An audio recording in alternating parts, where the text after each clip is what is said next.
इतिहास में ना कुछ लोग ऐसे होते हैं जिन्होंने अपनी बुद्धि और अपने दृढ़ निश्चय से समय की धारा को ही मोड़ दिया। आज हम एक ऐसे ही साम्राज्य निर्माता की कहानी जानेंगे, आचार्य चाणक्य।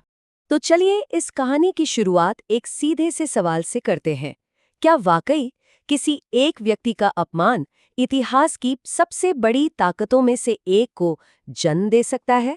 जी हाँ, ये कहानी एक ऐसे ही विद्वान की है जिसका अपमान एक पूरे साम्राज्य के पतन और एक बिल्कुल नए साम्राज्य के उदय का कारण बना।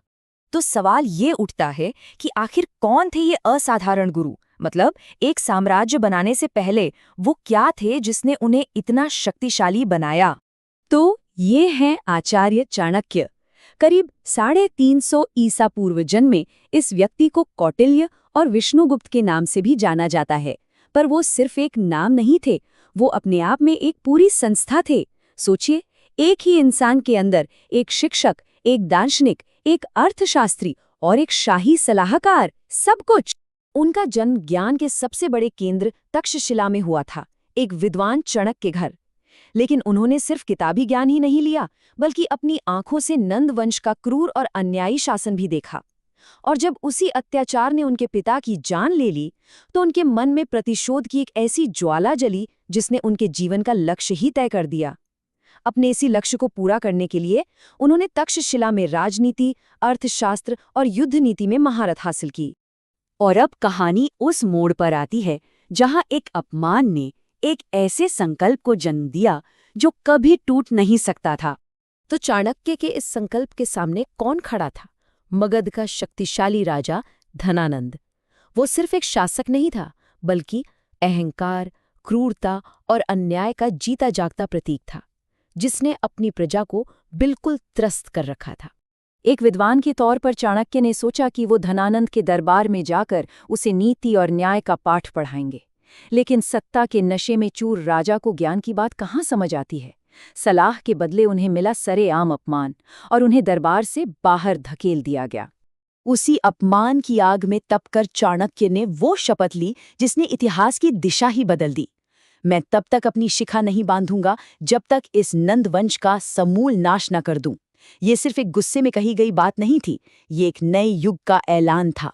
लेकिन सवाल ये था कि एक अकेला व्यक्ति एक पूरे साम्राज्य को कैसे चुनौती दे सकता था। चाणक्य के पास ज्ञान तो था, पर उन्हें एक शस्त्र की जरूरत थी।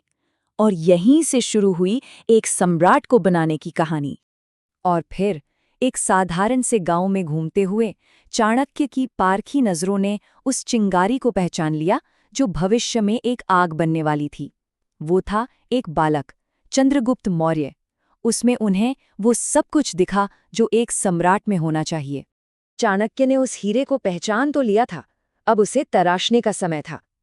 उन्होंने चंद्रगुप्त को सिर्फ एक योद्धा नहीं बनाया, बल्कि एक संपूर्ण शासक बनाया। देखिए, उन्होंने राजनीति सिखाई ताकि वो राज कर सकें, युद्ध नीति सिखाई ताकि वो रक्षा कर सकें, कूटनीति सिखाई ताकि वो संबंध बना सकें, और सबसे बढ़कर धर्म और नैतिकता का पाठ पढ़ाया ताकि वो एक न्यायप्रिय राजा बने। बरसों की इस कड़ी तैयारी के बाद वो गुरु और शिष्य अब नंदवंश को चुनौती देने के लिए पूरी तरह से तैयार थे। अब समय आ गया था उस प्रतिशोध को हकीकत में बदलने का। लेकिन ये कोई रातों रात मिली सफलता नहीं थी, ये दशकों के परिश्रम और धैर्य की कहानी है। सोचिए, चाणक्य के जन्म से लेकर चंद्रगुप्त से मिलने, उसे तैयार करने और फिर आखिरकार 321 ईसा पूर्व में नंद वंश को हराकर मौर्य साम्राज्य की नींव रखने तक, ये एक पूरी पीढ़ी का संघर्ष था। ये असल में बुद्धि की बाहुबल पर विजय थी। चाणक्य की बेजोड़ रणनीति और चंद्रगुप्त के कुशल नेतृत्व ने मिलकर एक ऐसी सेना तैयार की जिसने धनानंद की विशाल लेकिन घमंडी सेना को घुटनों पर ला दिया। देखिए, एक साम्राज्य को जीतना एक बात है, लेकिन उसे चलाना और बनाए रखना वो बिल्कुल दूसरी बात है। चाणक्य की असली प्रतिभा तो अब सामने आने वाली थी, शब्दों और ज्ञान के रूप में। उनकी विरासत सिर्फ एक साम्राज्य नहीं, बल्कि 2 महान ग्रंथ भी हैं, अर्थशास्त्र और चाणक्य नीति। इन 2 महान ग्रंथों में चाणक्य ने अपना सारा ज्ञान समेट दिया। अगर आसान भाषा में कहें तो अर्थशास्त्र राज्य चलाने का एक डिटेल्ड ब्लूप्रिंट है, मतलब एक शासक के लिए पूरी गाइडबुक। वहीं चाणक्य नीति हम जैसे आम लोगों के लिए जीवन जीने की कला सिखाती है। ये हर व्यक्ति के लिए एक प्रैक्टिकल गाइड है। अर्थशास्त्र के सिद्धांत आज हजारों साल बाद भी हमें हैरान कर देते हैं। चाणक्य ने सिखाया कि राजा का पहला कर्तव्य प्रजा का कल्याण है, न कि अपनी अय्याशी। उन्होंने एक मजबूत जासूसी सिस्टम की वकालत की, क्योंकि राज्य की सुरक्षा सबसे ऊपर है। और सबसे जरूरी बात, उन्होंने कहा कि शासक को हमेशा धर्म और नीति के दायरे में रहकर ही शासन करना चाहिए। ये विचार उस समय के लिए वाकई में क्रांतिकारी थे। वहीं चाणक्य नीति हमें रोजमर्रा की जिंदगी के लिए व्यवहारिक ज्ञान देती है। जैसे ये सलाह, अपने रहस्य किसी को मत बताओ, ये आदत तुम्हें बर्बाद कर देगी। देखिए, एक छोटा सा वाक्य है, लेकिन इसमें कूटनीति और आत्मरक्षा का कितना बड़ा सबक छिपा है। तो साम्राज्य बन गया, ग्रंथ भी लिखे गए, लेकिन चाणक्य की असली विरासत क्या है? ये सिर्फ ईंट और पत्थर का साम्राज्य नहीं, बल्कि उनके विचारों की एक अमर विरासत है। और शायद इस कहानी का सबसे बड़ा सबक यही है, अपना लक्ष्य पूरा करने के बाद साम्राज्य को सुरक्षित हाथों में सौंपकर चाणक्य ने सत्ता का मोह त्याग दिया और राजनीति से संन्यास ले लिया। वो चाहते तो खुद राजा बन सकते थे, है ना?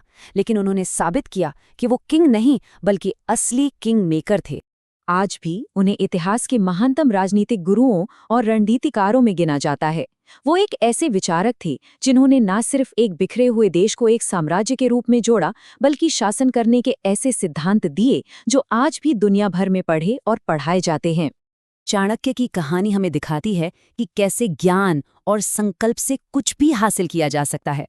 और ये हमें एक अंतिम सवाल के साथ छोड़ जाती है। आज की इस कॉम्प्लेक्स दुनिया में चाणक्य की कौन सी शिक्षा है जो हमारे सबसे ज्यादा काम आ सकती है? इसका जवाब शायद हम सबके अंदर ही